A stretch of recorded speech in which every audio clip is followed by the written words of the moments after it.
Ikatlong kabanata. Tungkol sa muling kapanganakan.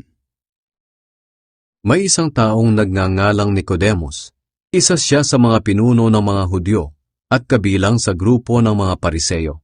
Isang gabi pumunta siya kay Jesus at sinabi, "Guro, alam naming isa kayong tagapagturo na mula sa Diyos, dahil walang makakagawa ng mga himalang ginagawa ninyo, maliban kung sumasa Kanya ang Diyos." Sumagot si Jesus, "Sinasabi ko sa iyo ang totoo. Hindi mapapabilang sa kaharian ng Diyos ang hindi ipinanganak na muli." Nagtanong si Nicodemus, "Paanong maipapanganak muli ang isang taong matanda na? Hindi na siya pwedeng bumalik sa tiyan ng kanyang ina upang ipanganak muli?" Sumagot si Jesus, "Sinasabi ko sa iyo ang totoo. Hindi mapapabilang sa kaharian ng Diyos ang hindi ipinanganak sa pamamagitan ng tubig at banal na espiritu. Ang ipinanganak sa pamamagitan ng tao ay may pisikal na buhay. Ngunit ang ipinanganak sa pamamagitan ng banal na espiritu ay nagkakaroon ng bagong buhay na espiritual. Kaya huwag kang magtaka sa sinabi ko sa iyo, na kailangang ipanganak kayong muli. Ang hangin ay umiihip kung saan ito gusto. Naririnig natin ang ihip nito, ngunit hindi natin alam kung saan nanggagaling o saan pupunta. Ganoon din ang sino mang ipanganak sa pamamagitan ng banal na espiritu." Nagtanong si Nicodemus, "Paano pong mangyayari iyon?" Sumagot si Jesus, "Isa kang tanyag na tagapagturo sa Israel, pero hindi mo ito alam? Sinasabi ko sa iyo ang totoo. Ipinapahayag namin ang nalalaman at nasaksihan namin, ngunit hindi ninyo tinatanggap. Kung hindi kayo naniniwala sa mga sinasabi ko tungkol sa mga bagay dito sa mundo, paano pa kaya kayo maniniwala sa mga sasabihin ko tungkol sa mga bagay sa langit? Walang sino mang nakapunta sa langit maliban sa akin na anak ng tao na nagmula sa langit."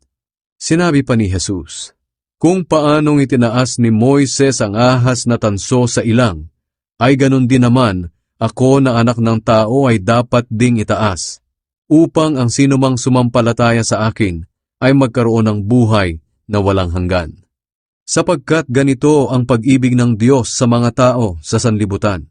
Ibinigay niya ang kanyang bugtong na anak, upang ang sinumang sumasampalataya sa kanya ay hindi mapahamak, kundi magkaroon ng buhay na walang hanggan.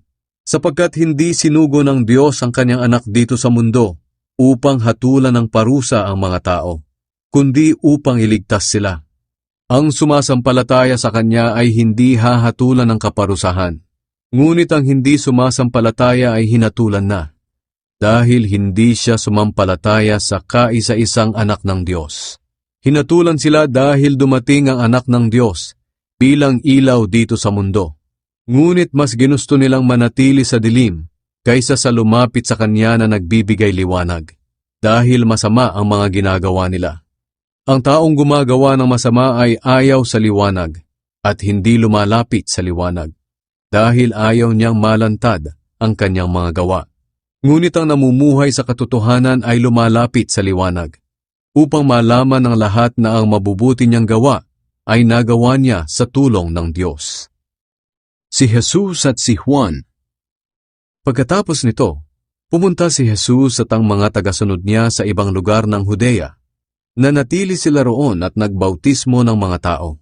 Nagbabautismo rin si Juan sa Enon, malapit sa Salim, dahil maraming tubig doon. Pumupunta sa kanya ang mga tao upang magpabautismo. Hindi pa nakakulong noon si Juan. Ngayon, nagkaroon ng pagtatalo ang ilang tagasunod ni Juan at ang isang Hudyo tungkol sa bautismo.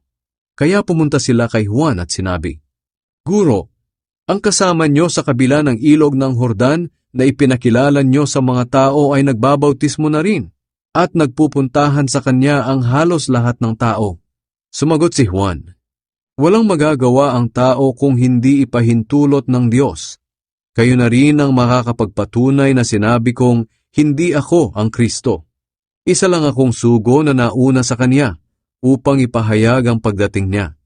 Kagaya sa isang kasal, ang babaeng ikakasal ay para sa lalaking ikakasal, at ang abay na naghihintay ay natutuwa sa pagdating ng lalaking ikakasal. Ganoon din sa akin. Tuwang-tuwa ako ngayon na lumalapit na ang mga tao kay Jesus. Kailangang lalo pa siyang makilala at ako na may makalimutan na. Ang nagmula sa langit. Sinabi pa ni Juan, si Kristo'y nagmula sa langit, kaya dakila siya sa lahat. Tayo naman ay tagalupa at nagsasalita tungkol lang sa mga bagay dito sa lupa. Ngunit si Kristo na nagmula sa langit ay dakila sa lahat. Ipinapahayag niya ang nakita at narinig niya sa langit.